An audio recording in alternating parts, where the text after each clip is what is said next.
Salut à tous, mon bureau Linux, enfin elle est là, cette Debian 11. Donc Debian fait partie des distributions les plus anciennes. Il y a aussi la Sequoia 15 qui est, on va dire, attendue. Donc cette Debian 11 sortie depuis le 14 août. Donc après 2 ans, 1 mois et 9 jours de développement, nous avons cette version stable numéro 11, nom de code Boost Ice de Debian qui sera maintenue pendant 5 ans par l'équipe de sécurité et celle de gestion à long terme. Donc on va retrouver donc les environnements de bureau classiques, Nuom, K2 Plasma, AX2, AXQT, etc. Cette version, concernant les chiffres, il y a 11 294 nouveaux paquets, 9519 ont été supprimés parce qu'ils étaient obsolètes, 42 821 ont été mis à jour et 5434 demeurent inchangés. Donc ça fait un total de 59 551 paquets disponibles pour cette Debian 11. Donc cette version fournit aussi un noyau avec la prise en charge du système de fichiers exFAT. Concernant tout ce qui est les imprimantes récentes et numérisation, eh bien ça fonctionne maintenant sans avoir besoin des pilotes spécifiques du fabricant qui sont souvent non libres. Donc BoostEye introduit un nouveau paquet, donc IPP-USB. Donc en gros c'est indépendant des drivers du fabricant et c'est pris en charge par de nombreuses, on va dire, imprimantes récentes. Donc en gros votre périphérique USB sera reconnu comme un périphérique réseau.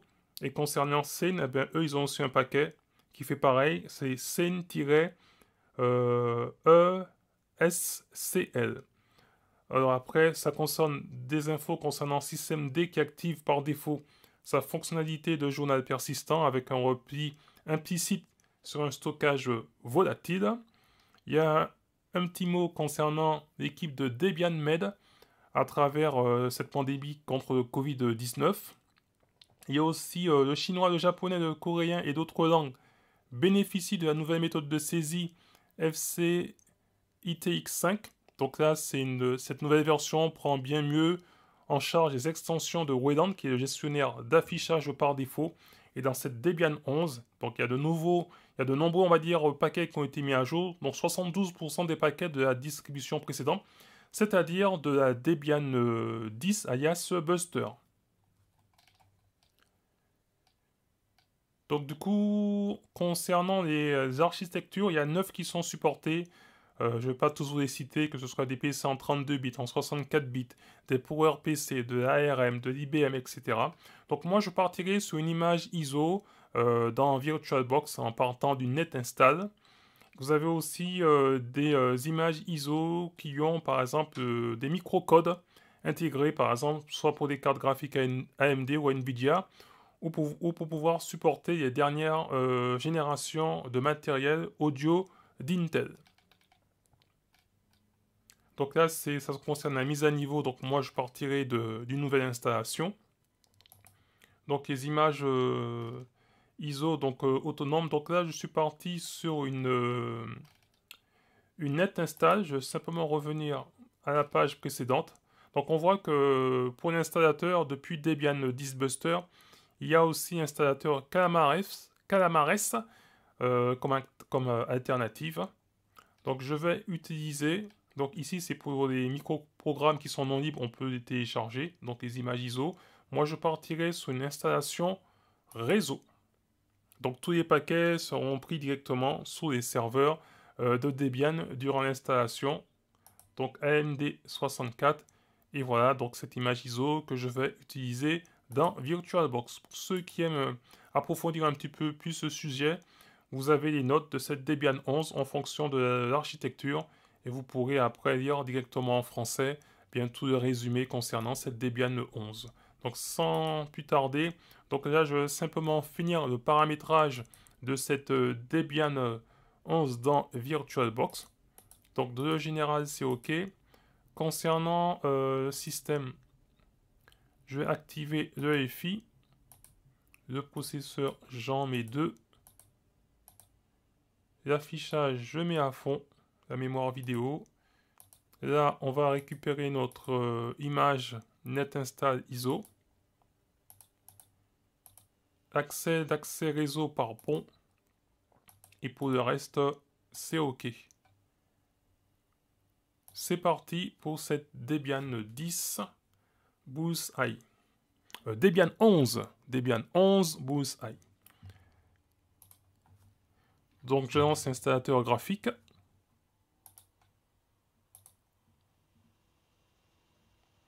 Donc choix de la langue.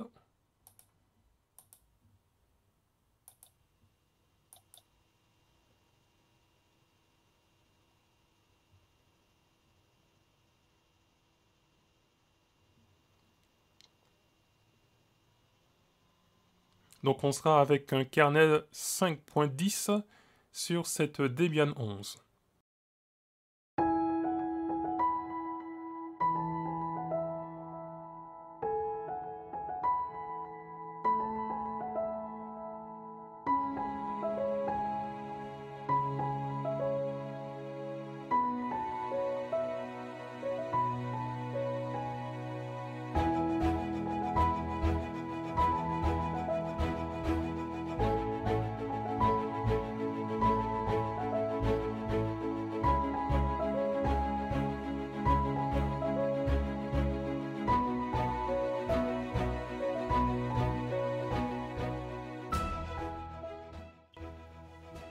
Donc ici on voit que l'environnement de bureau par défaut c'est Nuom sur cette Debian 11.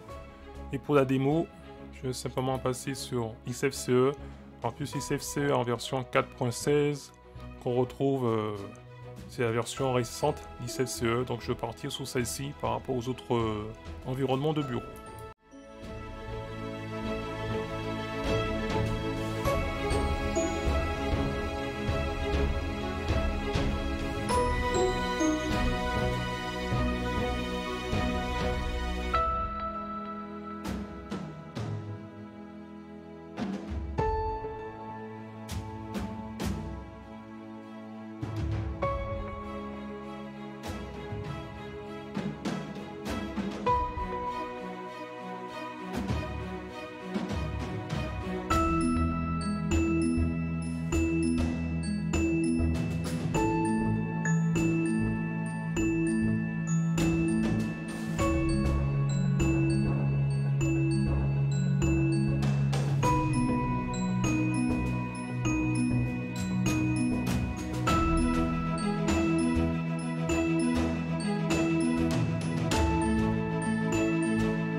Donc voici l'installation qui est terminée, donc on va rebooter cette VM.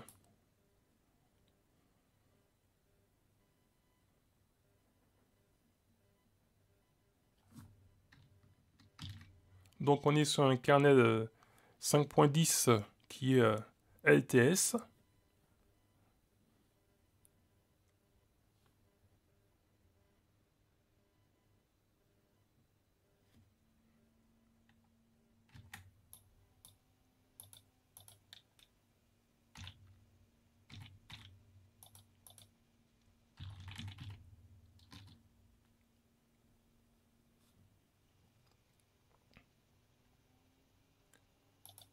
Donc pour l'instant, on n'a pas encore les additions invitées. Donc on va simplement regarder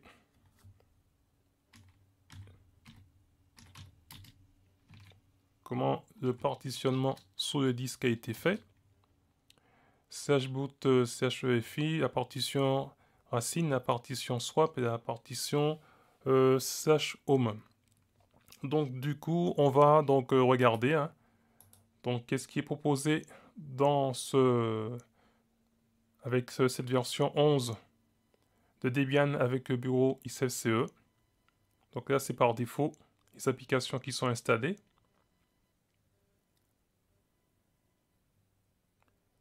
Et on se retrouve avec donc 4.16, la version d'XFCE. Et lorsqu'on ouvre donc Tunar, on a une version 4.16.8. Concernant les mises à jour, donc comment je fais les mises à jour, comment j'installe des paquets, On va dans Système et on va utiliser le gestionnaire de paquets synaptiques.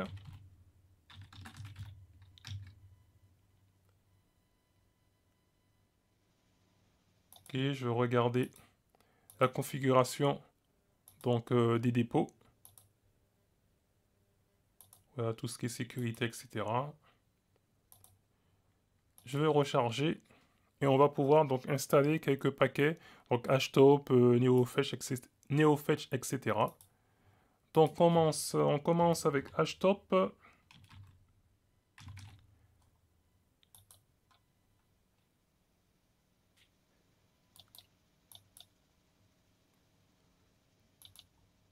Donc NeoFetch.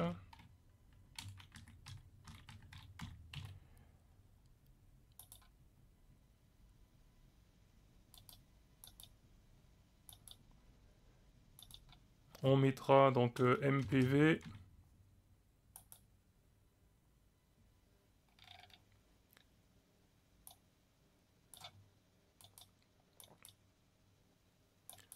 On va ajouter la sélection. On va ajouter... qu'est-ce que je peux vous mettre comme autre programme classique, hein. VLC pour mettre un autre navigateur web. On a déjà donc Firefox Conversion ESR. Donc je termine avec VLC et on va rajouter Chromium.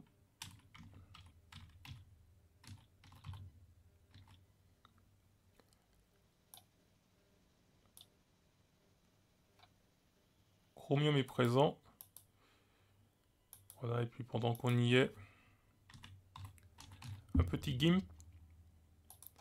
Et après, je vais mettre les additions invitées et puis on va pouvoir redémarrer cette machine. GIMP Data. Et on va, voilà, ajouter cette sélection. Et on va appliquer pour installer donc tous les paquets. Et différentes infos. Donc Chromium, ce sera la version 90.0.44.30.212. Donc on va appliquer.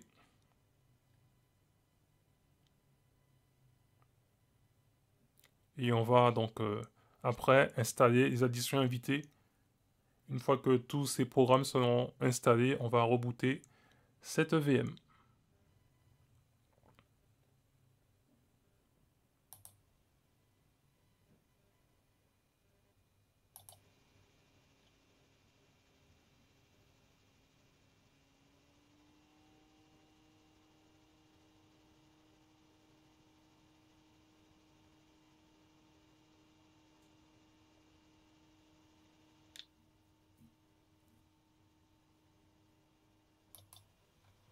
Pendant ce temps-là, on va regarder les paramètres du bureau concernant les différents fonds d'écran.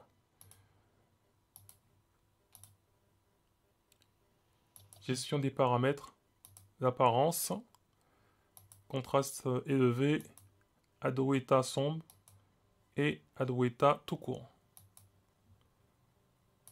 Les icônes, la police, etc. Le bureau, on a déjà vu donc les différents fonds d'écran, la gestion des fenêtres, etc. Sur ce ICC en version 4.16 avec ce NIOM, du moins cette Debian 11, où on est donc nickel, terminé avec Synaptic. On va maintenant donc ajouter les additions invitées. Voilà, donc j'ouvre le répertoire, celui-ci, donc le point one, est-ce qu'on a OK. Je vais me connecter en route.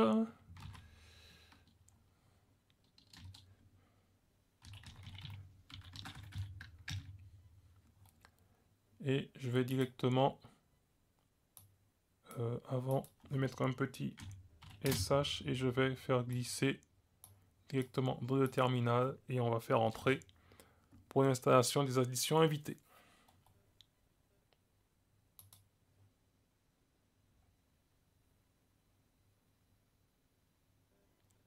Donc c'est OK, on peut redémarrer la machine. Et ça devrait être bon pour pouvoir avoir un écran qui est beaucoup plus grand. Avec la mise à jour automatique.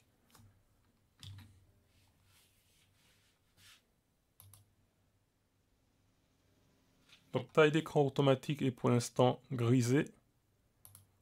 Donc je vais me connecter.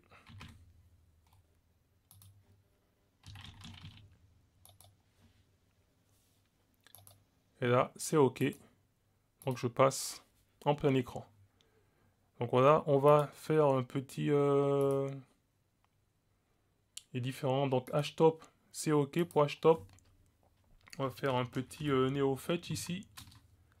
Pour cette Debian 11. Et j'ai demandé d'autres programmes. Donc LibreOffice, on peut regarder la version qui est proposée.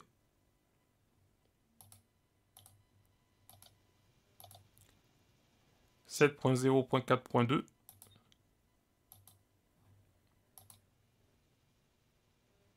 GIMP, version 2.10.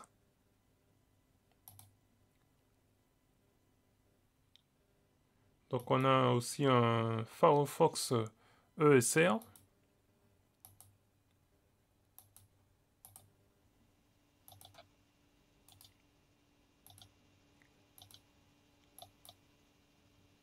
Version 78.13.0 ESR. Donc je peux aller vite fait sur YouTube pour voir si le son c'est OK.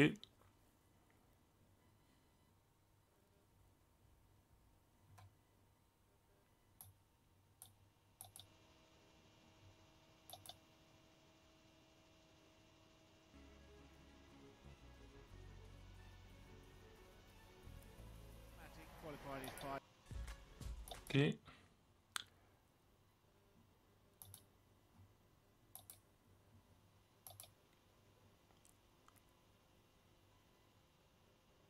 Le navigateur web Chromium.